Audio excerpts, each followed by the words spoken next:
From the East and the West, you've heard others, but now you've tuned into the best. This is a Prime Wave Media production.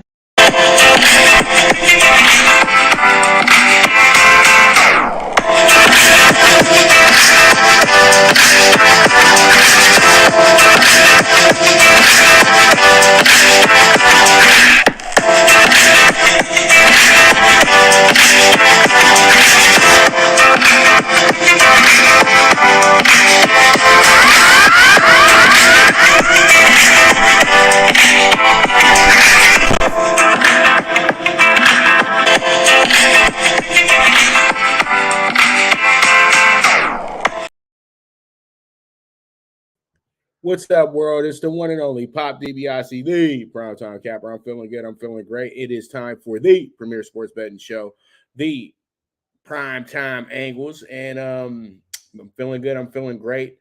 Well, I could be feeling better, but you know what happened last night? The Lakers decided to blow an 11-point lead last night, and now they're down 2-0, headed back to Los Angeles. And, it just was not a good situation last night that occurred. Lakers wound up losing that game 108-103 last night. LeBron had 22. You had 22 coming from Austin Reeves as well, too. You had 21 from Hachimura as well. You had 18, but a really bad 18 from AD. 10 from D'Angelo Russell. It still wasn't enough because, once again, Denver had themselves a monster effort put in by the man Jokic himself, who had another triple-double last night. But the star of the game last night was Jamal Murray, who absolutely got hot at the right time and pretty much took the game over in the fourth quarter. He hit his first 5 shots of the quarter as well, too, after coming into the quarter 5 for 17. He finished up 11 and 24 for the game. So he wound up doing pretty good for himself, going 6 for 7 on the way out. And he also hit 6 threes yesterday as well, too. Very big, 10 rebounds that were very key. But, Jokic's performance was absolutely incredible as well, too. 23 points, 17 rebounds, 12 assists, just absolutely ridiculous. But the 16 points they got from Michael Porter Jr., very helpful. 4 threes as well, too, coming from him. Gordon, he chipped in easy 10. And then they were able to keep KCP in check. KCP only had 8 points last night, but his leadership was there last night because he was talking to his guys a lot. But the guy who really put them over the top was Bruce Brown last night. Brown had himself was plus 16 on the plus minus last night, had 12 points and 2 big threes as well, too, that pretty much put the game exactly where it needed to be for the Nuggets last night. So the Nuggets had a great team effort last night to come back in this game. They just really took over the fourth quarter. The Lakers had pretty much were winning the game up until that point. And the Lakers had it so good. The Lakers hadn't given up 30 points at all until the fourth quarter. And so when you look at the stats, everything was very close, but the Lakers just couldn't finish the job. The Lakers had 3 guys who scored 20 points last night. That should not lose you the game. They also only got 18 from AD, who was 4 for 15 last night, and he had 14 rebounds. I know that they said he played absolutely pathetic, but 18-14 still not a bad game. But when you shoot 4 for 15, that is pretty significant as well, too. Now, Russell, that's the guy I feel like wasn't shooting well last night. He went 3 for 8, scored 10 points. He had 1 3. They're asking for a lot more from this guy than what he's been contributing as of late. Schroeder has kind of been off a little bit. He only had 4 points yesterday. Lonnie Walker, it seems like the Magic's a little gone right now with Lonnie Walker. He only had 2 points yesterday. So, there's just a lot of things, but I'm not going to point fingers at people. LeBron went 9 for 19 yesterday, but damn near had a triple-double. He's 22, 9, and 10. You did want him to do better, but he went 0 from 6 from the three-point line. I felt like he was just shooting a bit too much, but you know what? It's LeBron, so you're going to let LeBron do what he wants. He'll make up for it in the next game. I promise you that. Austin Reeves was the best shooter last night. He was 50% from the field, and also he was just a little bit over 50% from the three-point stripe as well, too, knocking down 5 threes in the process, having 5 assists as well. So he had himself a pretty good game. But when it all comes down to it, the Lakers played the defense that they had to play last night. The Lakers played great offense throughout the game the whole night. What they need to do is they need to make sure they don't get stuck in a rut. That's what happened last night. They were at 83. They were at 84 to 83 for about 3 minutes of game time last night and still couldn't get ahead. And then what happened after that was there was a pretty much a 12-0 run, that 12-1 run that the Nuggets go off with, and that pretty much ended the game. Even though the Lakers were able to get the game close, they were able to get within 2. They were able to really still have the game in play. That just goes to show me that the Nuggets are really good, but they were able to win this game because they were at home and they had the crowd kind of pushed them over the finish line last night as well, too. And they got some questionable calls as well, too. AD, those weren't goaltends that happened with AD, the offense or the defensive goaltend as well either. But I'm not here to make excuses. The Lakers had plenty of opportunities to win this basketball game yesterday. They did not do so. I felt like the shot selection in the second half was absolutely terrible compared to what it was in the first half. I felt like they shot way too many threes and they weren't making any threes in the first place to shoot that many threes. So, the Lakers, all in all, they dropped game 2. It was very significant, but it's not a death sentence. And I think that a lot of us know that LeBron James is a guy that has conquered this obstacle before. He's been down 0-2 before in the conference finals. In 2007, he was down against Detroit. Detroit was the bulletproof team at that time.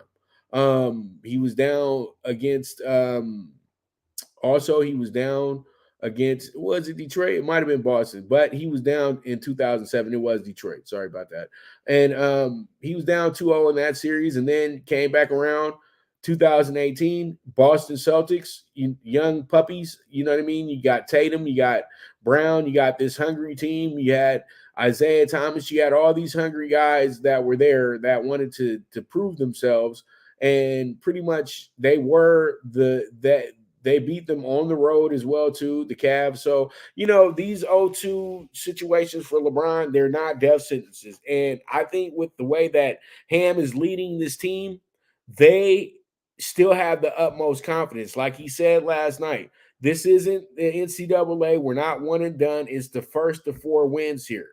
So that's the mentality that the Lakers have taken on.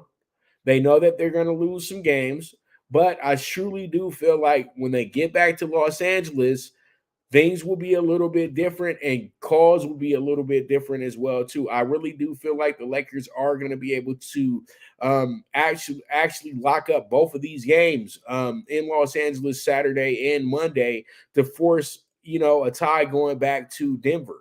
So I truly do think that this series is long from over. It's not me being a homer. It's just when you look at both of the games, the Lakers just made a few mistakes that cost them these games. When they get back home and are playing with their crowd, they're going to have the extra added pressure that they need on the Nuggets. The Nuggets have played well with their home crowd there.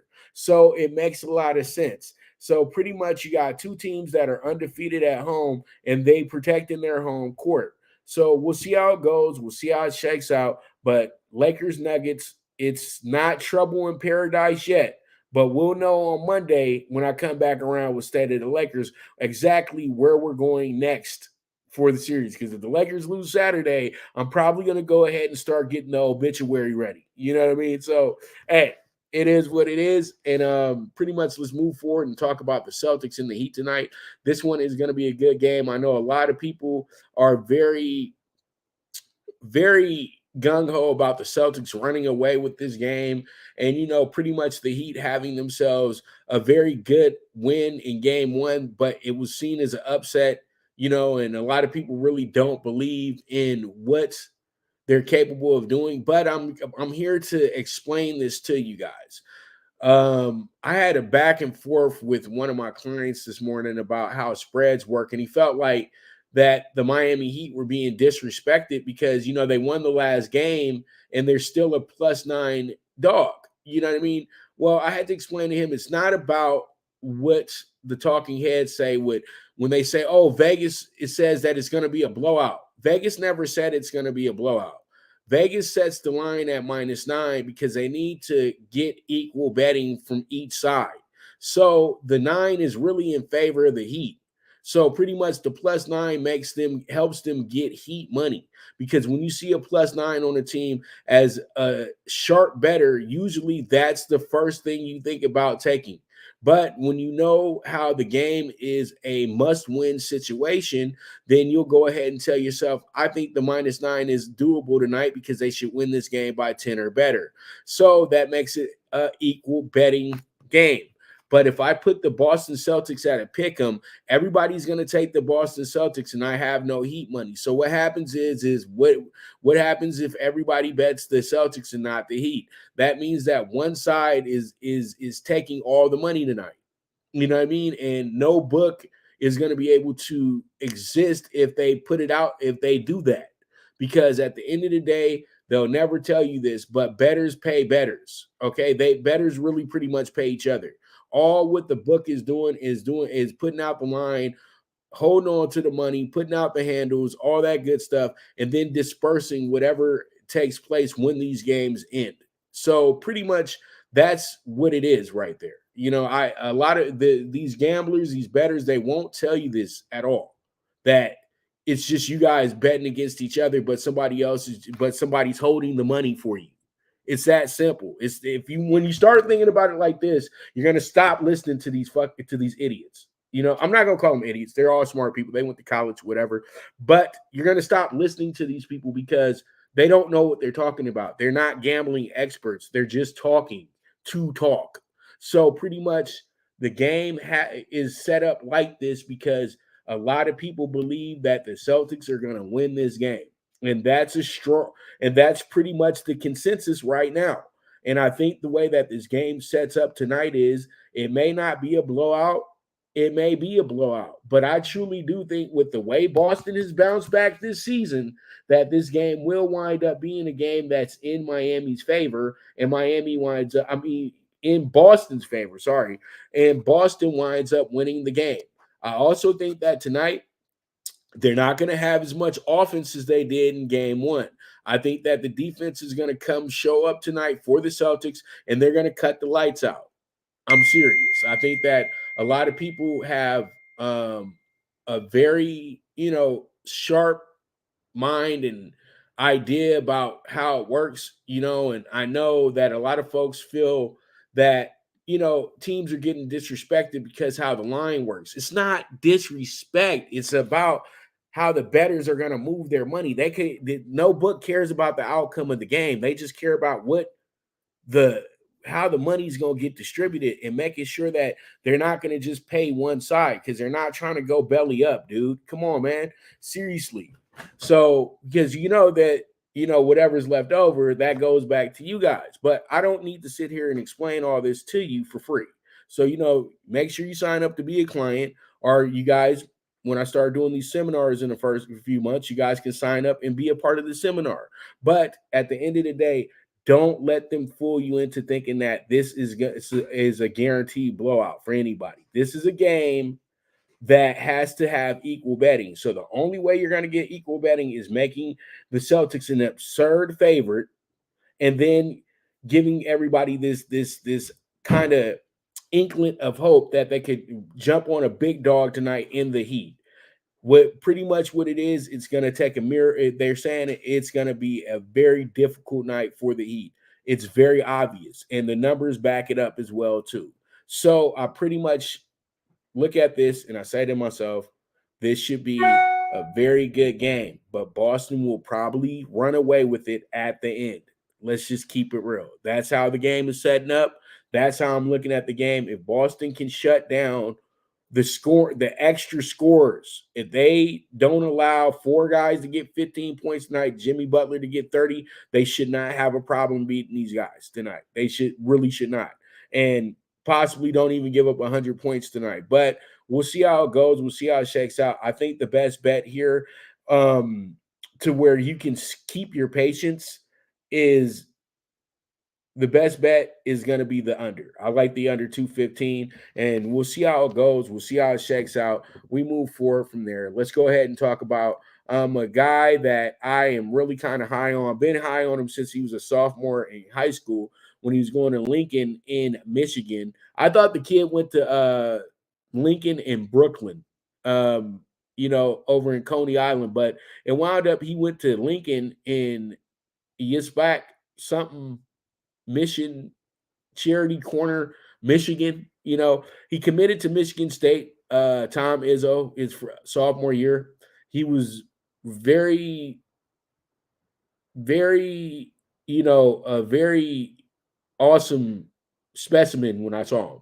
I thought that the kid could play in the NBA right then and there because he had he had the length, he had the shot, and he had the veracity, and he had the dog in him.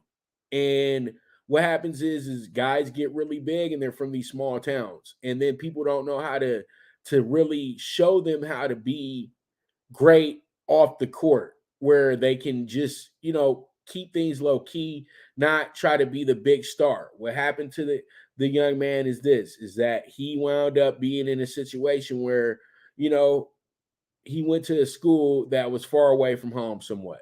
Memphis was just not the fit. He was over there with other 5-star players that he had been playing AAU ball against or with, whatever, and they tried to do some type of Miami Big Three situation where everybody meets up and plays for the great Penny Hardaway. It was like they sold a great dream to those guys that went to Memphis with him that early on in his career. So that didn't work out because he became kind of a second-rate player there, but he was just going through the motions of that every freshman goes through. But it kind of affected his grade on going to the NBA because he was seen as a top 5 pick, and then he just did not do well at all at Memphis. So pretty much he dropped out of the first round and decided to just stay in school, but he couldn't stay at Memphis. So he went back home to Eastern Michigan in a surprise move. And I thought that was a crazy move, but I knew what type of move it was. It was a comfort move so he could play for a team to where he could actually dominate and show the NBA his full skill set, because he wasn't going to be able to do that at Memphis, having to share the spotlight with those other 5-star players that Penny had recruited. So he got to Eastern Michigan, and he's playing with the team that's the worst team in the conference. So literally he went to a bad team to showcase his skills. He did that. He had, I think, 2 40-point games, a few 30-point games as well, too. And he was literally the only source of scoring for that team. But he had big moments and big games where he was able to get big monster dog bet wins. I know that I cast out a plus 460 on him this year. And I just feel like Emoni Bates is a player that is very, very gifted. I think that the situation where he had a gun issue where he got caught with the gun, that was about, pretty much wrong place, wrong time, and people leaving things in your car. But I think he learned a lot from that lesson because everything almost got taken away. Everything almost got taken away. But good thing for him, he had a lot of friends in the business of basketball that vouched for him. And when everybody did their fair assessments and their fair judgments of what was going on, he was clear he was not guilty of whatever, of possession of a gun. It really wasn't his gun.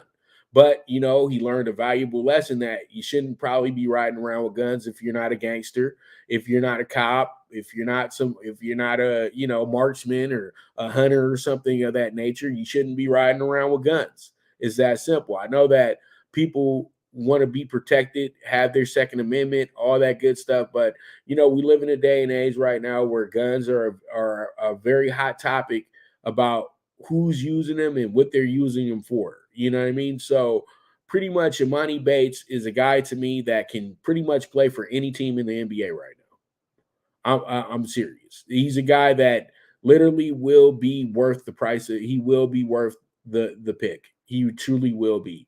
I think that he's really a top 15 player, and him actually catching some cases and things like that, not being able to show out the way that they wanted him to, may help teams that were very high on him be able to get him at the pick that they want to get him at. Now, if everything would have went according to plan, he would have been a top 5 pick in last year's draft. Now, if everything would have been like how it was 20 years ago, he would have been a top 10 pick coming out of high school.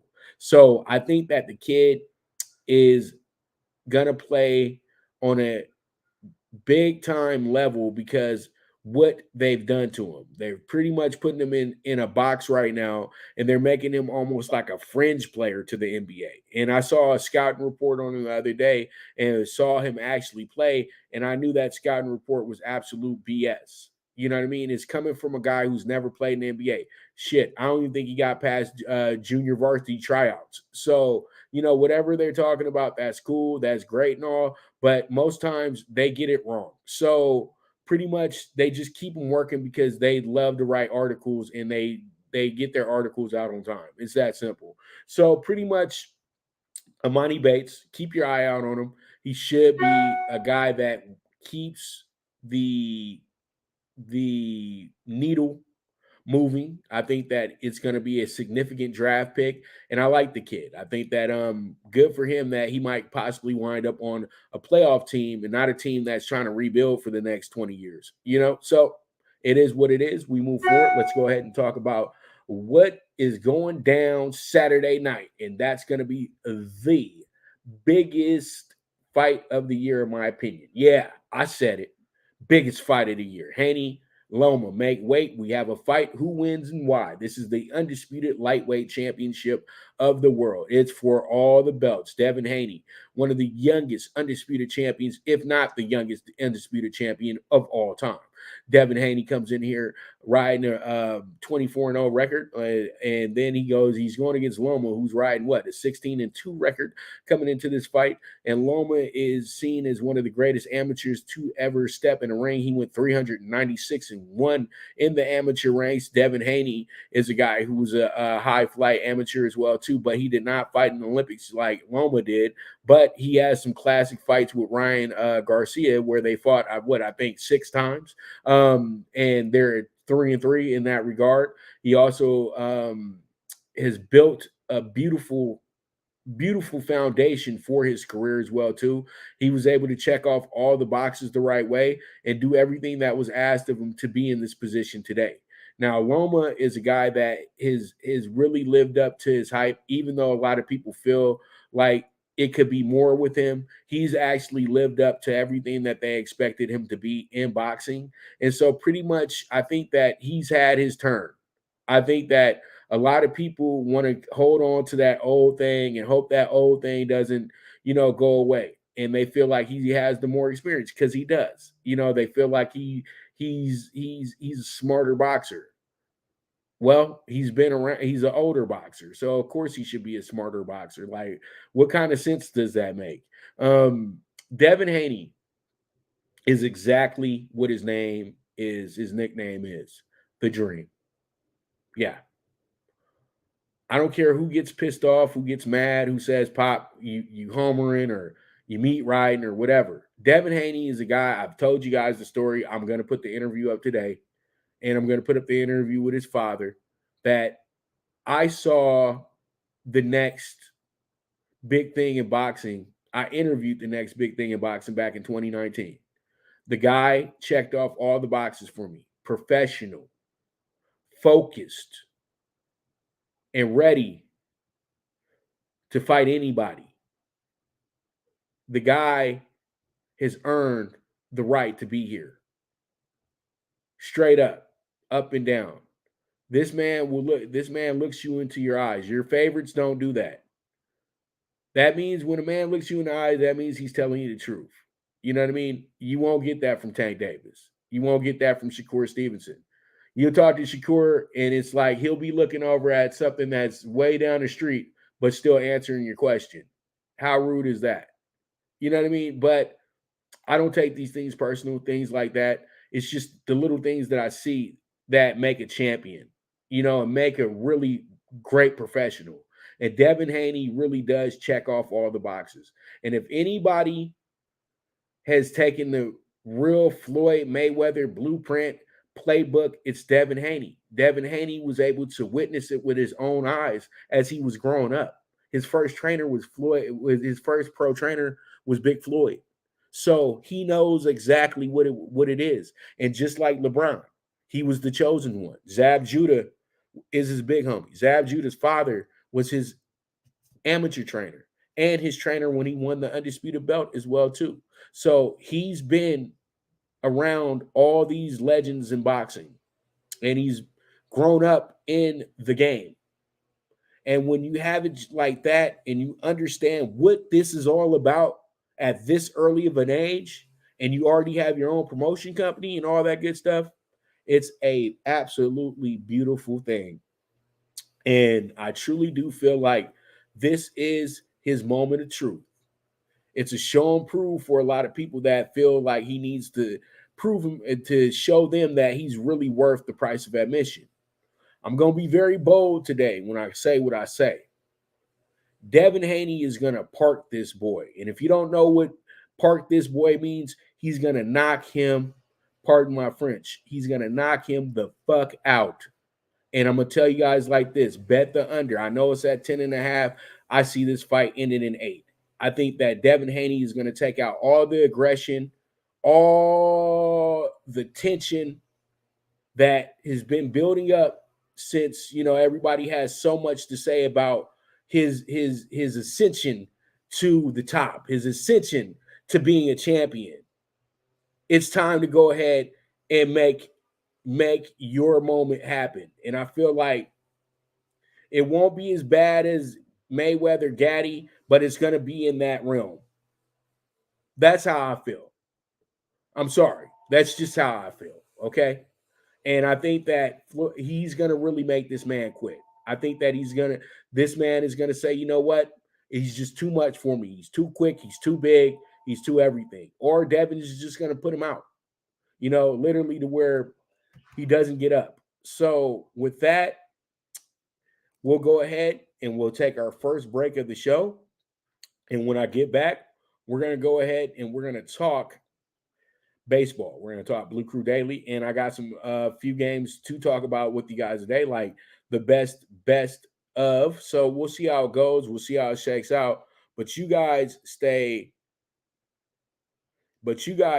tuned. I'll be right back to you. I'm over here looking at stuff. I'm just too much going on at once. But I will be right back to you. You guys sit tight. I'll be right back. This is the premier sports betting show, the PrimeTime Angles, with the one and only Pop DiBiase, the PrimeTime Capper. The Viget app, where social media meets sports betting. Get the latest line movements in all major sports. Track your daily bets, daily contests, the NFL over-under contest that pays out $10K in cash prizes. This is a cutting-edge app that helps betting be easy. Sign up with the reference code POPDBIC and you will be able to watch my daily show, The Primetime Angles, as a resource to building that bankroll. Viget is available in your Apple or Google Store on your iOS or Android. The social sports betting app, Viget.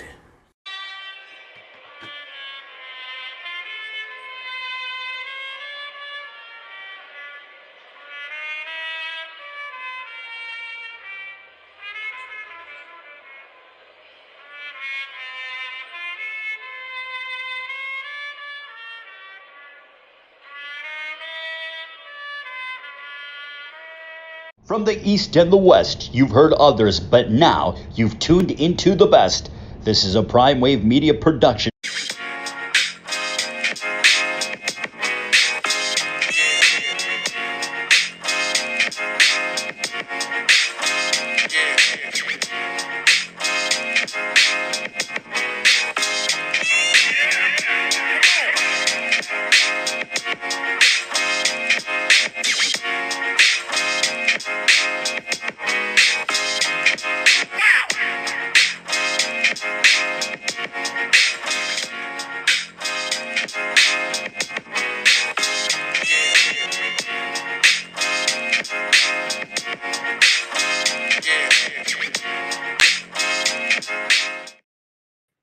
All right, we are back with the premier sports betting show, the Primetime Angles, with the one and only Pop DiBiase, the Primetime Capper. I'm feeling good. I'm feeling great.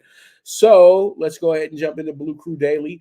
Dodgers got absolutely smacked yesterday. They got smacked bad too, because man, it was just bad. You know what I mean? The Dodgers just weren't good yesterday. Keep it real. Man, that was just.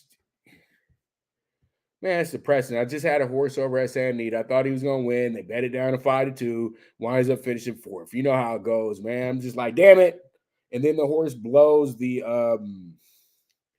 early pick 5 as well, too. So, it's never fun when that happens. You know what I mean? So it is what it is at the end of the day. But damn it, you just want them, you just want them. You just want them. But the horse wound up not getting home for us. So hey, it's all good. But Blue Crew Daily, Dodgers drop opening game of 4-gamer in St. Louis, losing 16-8 to the Cards. The Dodgers were down 9-2 yesterday and wound up cutting the score down to 8-9, but the Dodgers just wasn't enough yesterday for the Dodgers to win the game. So it happens, man. No worries with that. The Dodgers, they suffer their 4th loss of the month of May. Just absolutely this why Dodgers. But it's okay because the Dodgers are looking to try to win this series this weekend anyway. But let's keep it real. St. Louis is starting to heat up a little bit right now. And that's a good thing for this team because this team was really having a lot of different doubts going through the year. The Dodgers are 13-4 this month. St. Louis, they're in last place, but they're in a division that's not tough to catch the leader in. You know what I mean? Because like I said before, this might be a division that has everybody in the lead before the end of the year. Now Milwaukee is taking over as the leader in the clubhouse after the Pirates, who I had finishing dead last, were in first place. The Reds might even have a turn in first place at a moment in time this year as well, too. And then, the Cubs may even be there. But I'm looking at it right now, and the Cardinals are playing really good baseball since May 7th. They've actually went ahead and are 9-2 since that point after starting the month off with 5 straight losses. So they're doing pretty good right now when it comes down to it, but still they're only 9-7 this month. So, they got to do better, but they were really bad coming into the month. They actually had lost 8 in a row before they were able to win 3 in a row, and then won 4 in a row, lost again. Now I've won 2 in a row. So tonight, they got the old vet on the mound with Adam Wainwright, and then Tony Gosselin is also on the mound as well, too. And Tony Gosselin's just getting back into the mix and everything like that. He actually had a pretty good game last time out against San Diego. He gave up 2 hits and struck out 6. So he's coming into form right now, which is really good because he had back-to-back games where he gave up 3 runs in those games and pretty much it was a little bit like, damn, you got to be a little bit better than that. And so pretty much since then, he struck out 12 batters, in the last 2 games. He's only given up 3 runs and 5 hits. So that's pretty good, and only walked 1. So he's doing pretty good. The Dodgers lineup is looking pretty good as well, too. Steven Matz is actually going to be the starter. Wainwright was the starter yesterday. Very sorry about that. But Steven Matz has struggled this year. Last game out, he gave up 3 runs, struck out 4 against Boston. But he's on 4 this year. He's pitched about 10 times, but he hasn't been a part of decisions in a lot of games. It's not like he's a bad pitcher or anything of that nature. It's just that when he pitches, they don't score runs. It's just that simple. It happens. So I look at everything with a grain of salt. I think that the Dodgers are playing their absolutely tremendous baseball, especially guys like Muncy. Right now, Muncy is absolutely killing it. He's going to be out the lineup tonight, though. But he's been really good because tonight I'm looking at the Dodgers lineup. Muncy's going to be out the lineup. Outman's in the lineup. Vargas is in tonight. Trace Thompson is also in tonight. Miguel Rojas is going to be at shortstop tonight as well, too. And those are the only changes. Chris Taylor will be hitting tonight as well. So everything is a go. Outman, I'm very impressed. 9 home runs on the year. matching Mookie Betts already, 27 RBIs. Just one thing is that he is the big strikeout man, 56. They got to clean that up. Trace Thompson. Crazy thing about Trace is Trace hit 3 home runs one night. He's only hit 1 home run since. So this is why the guy is constantly on the cutting line. So it is what it is. Okay, and real quick, in breaking news today, Mike Bone has retired from USC effective immediately, and it looks like that he's probably going to be moving on to greener pastures, but he has retired. He has resigned from his position. Either that or something big is about to come down at USC that has some type of ramifications to it as well, too. But we'll follow that story closely. The Dodgers' best hitter right now is Will Smith, 317 on the year, 6 home runs, 7 home runs on the year, 22 RBIs. This guy, literally, the Dodgers do nothing but win when he's in the lineup. So that's something that the Dodgers really do look at and say to themselves, hey, we got ourselves a great team. Max Muncy, though, has been that dude. He leads the MLB in home runs right now with 15 on a 222 average as well, but he's going to get the day off today. So the Dodgers looking to try to get this series this weekend. They're going to have Gosselin on the mound today. Saturday they'll have Thor on the mound against Mikolas, and then Sunday the old pitcher Clayton Kershaw going against Jack Flaherty. So that's going to be the Dodgers this weekend. We'll see how it goes. We'll see how it shakes out, but that's going to be Blue Crew Daily. Dodgers lose yesterday 16-8 in a game that just got a little out of hand there in the final innings. That was about the 8th inning when that happened. But I hate to be that guy. It's all good for me yesterday. I love my Dodgers, but we did cash out that plus 130 yesterday. So it's all good. So MLB Friday night, we got ourselves a full schedule today. Games are starting in the next hour, 3:40, 3:30. And so pretty much we got games starting in an hour, and then we got games starting at 7 o'clock tonight as well, too. So we got the late ticket tonight, and we got the PrimeTime PK6 for you. But first, let's go ahead and get into what I feel are the best games of the day today. And this could be the best interleague matchup of the day because you got the Rays 32-13 going at the Brewers, who are 24-19. McCallaghan is on the mound today for the Rays, 7-0, leads the league in wins as well, too. 4 pitchers. And then you got Hauser making his third start of the year and returning back from injury, and he's been decent in his first 2 games. Brewers very unlikely big favorite here. Big dog here. And they are the number 1 team in their division. But the Rays have done very well against the National League, except for the Mets the other day. Now, the Brewers coming here with a record of 24-19. Hauser struck out 3 last time out, but he gave up 8 hits to the Royals. He only struck out 2 in that game as well, too. He has a 5.19 average. It's not because he's given up a lot of runs. It's because he's given up a lot of hits, and it happens.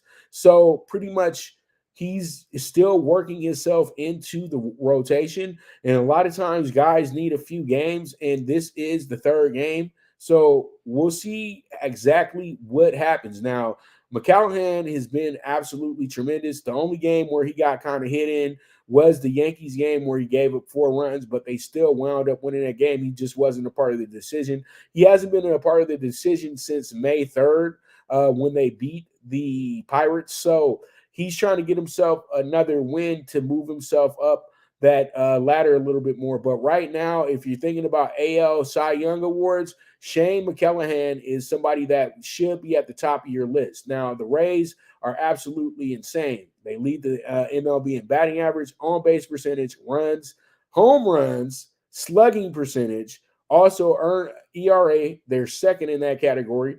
Batting average against, they're 1st. And then when it comes to the whip, they are 1st as well, too. So, yeah, this team is trying to be historic this year. but I feel like they have fell back down to earth, even though they're 32-13, and pretty much you could say that they've won 19 out of their last 13 since going 13-0. So, you have that in regard as well, too. So they're 19-13 since that point. So in their last 32, they're not as crazy as they were to start the season off, but I do feel like they are coming back down to earth. They're coming off of 2 straight losses, and they've lost the last 3 out of 5 games as well, too.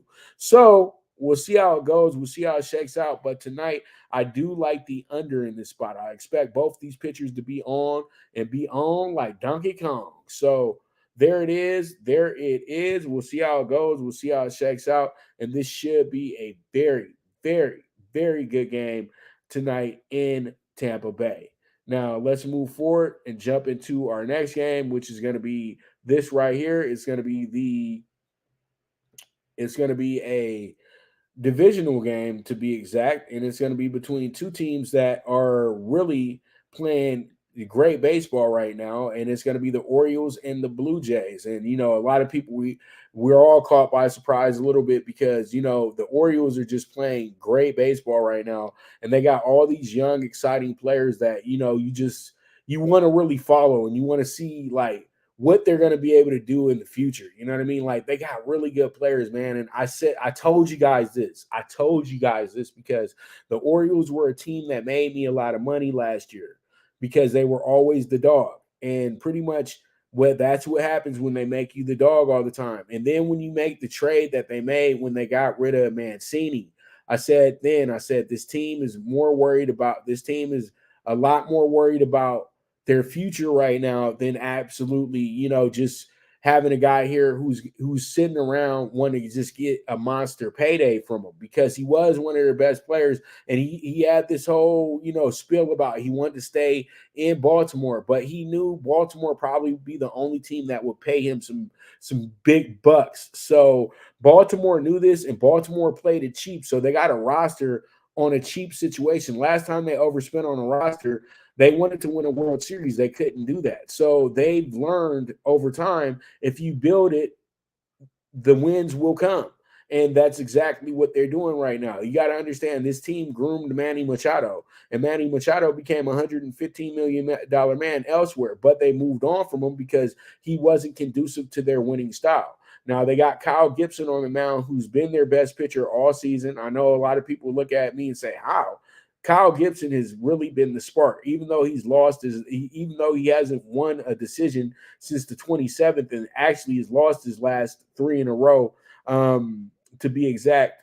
But it's okay, because now the people are catching up with him a little bit. He's not getting as many runs as he was getting to start the year off, but he still has that great veteran presence as well, too. And he was one of the top pitchers with Minnesota and Texas as well, and did a great job with Philadelphia. So he was able to get here to Baltimore, and he's literally the ace of the staff. So he's a guy that you look to and say, hey, this is a guy that can help these guys win a lot of games this year. Yeah, Kikuchi, who's a guy who was moved over from Seattle, who had a really good year before he was moved over from Seattle. He's probably Seattle's best pitcher. So since then, he kind of regressed a little bit, but he's having a good season this year. He's 5-0, but he hasn't factored into every single decision as well either. He's had games where he got absolutely creamed, but they were able to back him up well enough to where they won these games. He gave up 5 against Boston, 5 against Atlanta. Both those games wound up being wins for him. Also, he gave 6 against the Angels. That wound up being a win as well, too. So Kikuchi is a guy who gets a lot of Kikuchi. I'm so sorry. Pause. But yeah, he's a guy that gets a lot of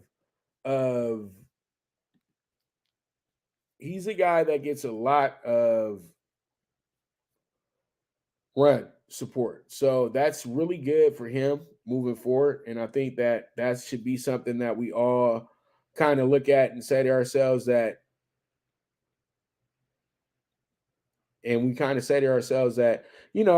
you can deal with a guy like this and tell yourself that you should be confident in what's going to go on today. But I truly do think that when it comes down to it, you have this Orioles team that's so hungry, and it seems like they keep winning these opening games of these divisional series spots. So I like the Orioles today with the +1.5, -145. We'll see how it goes. We'll see how it shakes out. But this is going to be a really good game between two of the exciting young teams in all of baseball right now. All right, so we move forward. Let's go ahead and jump into the Mariners and the Braves. This is a really good game. It's an under the radar game. Mariners have their studly young pitcher on the mound today, while the Braves kind of have their fifth starter here. This who's in this spot. He's a good pitcher too, but this kid is phenomenal. Bryce Miller, has a 0.47 ERA. The guy has pitched 3 games, has given up 1 run, has struck out 18 in the 3 games that he's played. Now, he did have a really good game, his debut against Oakland. He struck out 10. Came back around, played against the defending champions, the Astros, struck out 5. And then he was absolutely deadly against the Tigers. Even though he only struck out 3, he pitched so well. He ate up outs. He did all that stuff. So the kid from Texas is looking pretty good. And, they drafted him in the 4th round back in 2021. So his development has been very quick. But this guy is a hell of a pitcher. He's developed very well. I like Bryce Miller going into today's game. He hasn't showed us any flaws at all yet. So this is a good spot for him. I know that he's only the dog today because they're playing against one of the better teams in baseball in the Braves. But I do like the Mariners today as my dog of the day. Bryce Elder is another really good pitcher. He has a 194 ERA, and probably the worst game he had all season was the game where he only pitched 5 1/3 against Miami, gave up 4 runs, still struck out 3. His ERA didn't even get killed. So he did win the game. So pretty much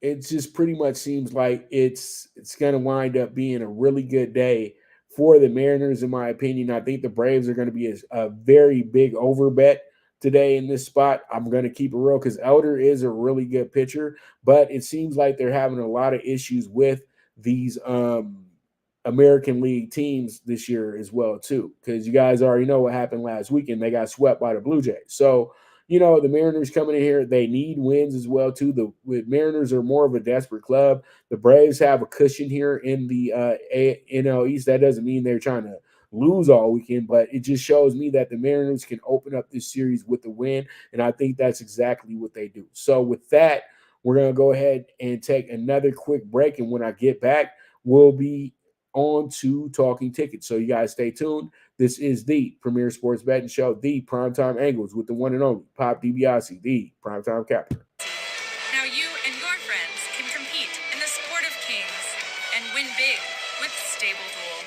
Get the app, pick your horses, and get in on the thrill of horse racing with daily games competing against other players. Bring home the glory and the cash, and move up the annual leaderboard while you leave your competition in the dust. Get in the game with Stable Duel. Play, race, win.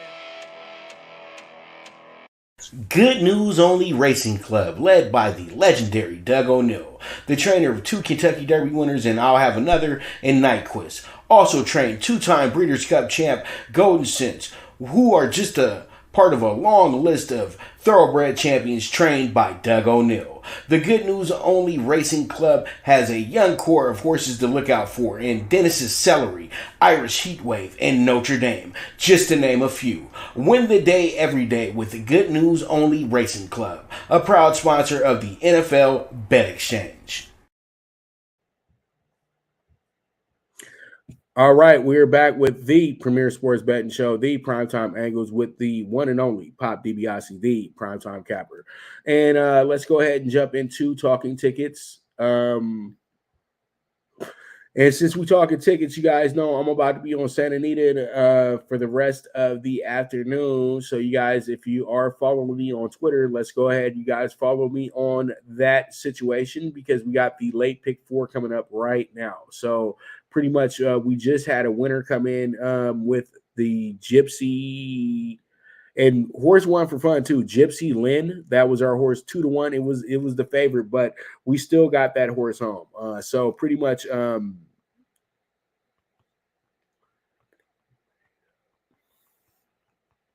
And I'm telling Doug right now that Gypsy Lynn made up for it because Doug O'Neill, a good friend of mine, I had his horse in the last race. The horse wound up finishing 4th, and I was like, I jinxed it.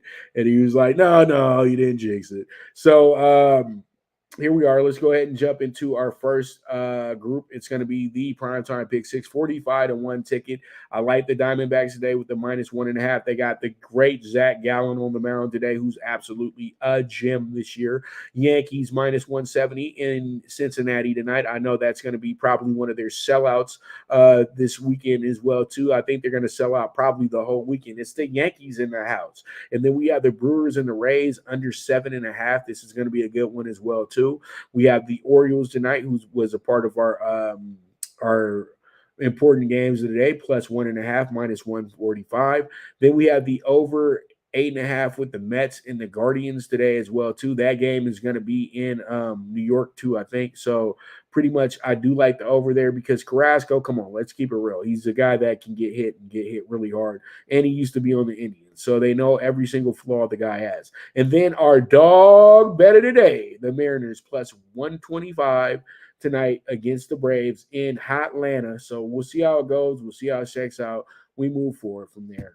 All right, we have the MLB Late PK4, 17-1, under 8.5, Dodgers and Cardinals. Also, the Twins tonight +135, 1.5 on the Angels game tonight. Hopefully they can go ahead and get that one home. It's going to be a good pitching matchup, but I feel like the Twins can win this game by 2 or more runs.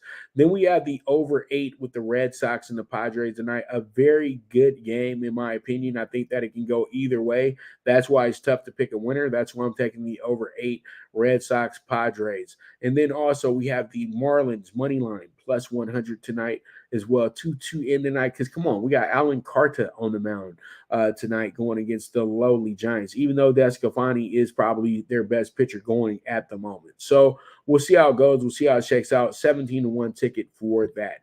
And then we have ourselves the Eastern Conference game 2 bets, and this is going to be, I have it, the under 215 with the Celtics and the Heat, and then we have the 6.5 first half with the Celtics, and then I feel like the Heat come out and keep things a little close here in the first quarter, a fill-out quarter, things of that nature. It's going to be +3.5 first quarter to the Heat, and then we finish up with the Celtics 112.5 under team total. That doesn't mean I have the Celtics losing this game. It just tells me that the Celtics aren't going to have a crazy wild game tonight. I think that they're going to try to keep this team up under 100 points, and I think the Heat are going to try their best to keep the Celtics up under 100 points. I really feel like this is going to be a real gritty, grinder of a game. So we'll see how it goes. We'll see how it shakes out. And that's going to be Talkin Tickets for today. And pretty much I will have Devin Haney, Loma tickets for you guys tomorrow for the boxing match. I also have tickets for the Preakness as well, too.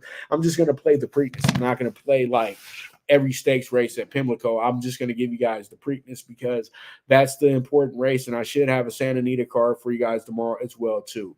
I want to thank you guys very much for tuning in today. You guys are the absolute best. I'll be back to you guys Monday. We'll be talking a whole lot of hoops because we got a whole lot of weekend of hoops. We'll have the results of the Devin Haney Loma fight as well. We'll talk about the Preakness. We'll also get into some NFL mini camp stuff as well, too. Little news that I've been seeing around the league. So you guys just make sure to keep tuning into the premier sports betting show, the PrimeTime Angles, with your host, the one and only Pop DiBiase, the PrimeTime Capper. And I'll be back at you, like I said, on Monday. As I always say, the movement is moving. Bet with your head, not with your heart. And we are gone.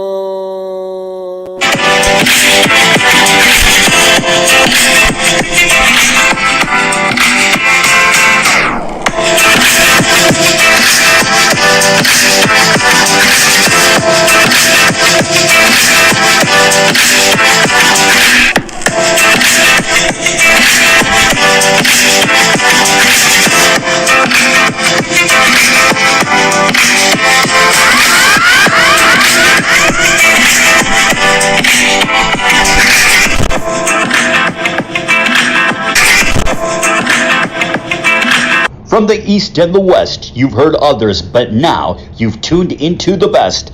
This is a Prime Wave Media production.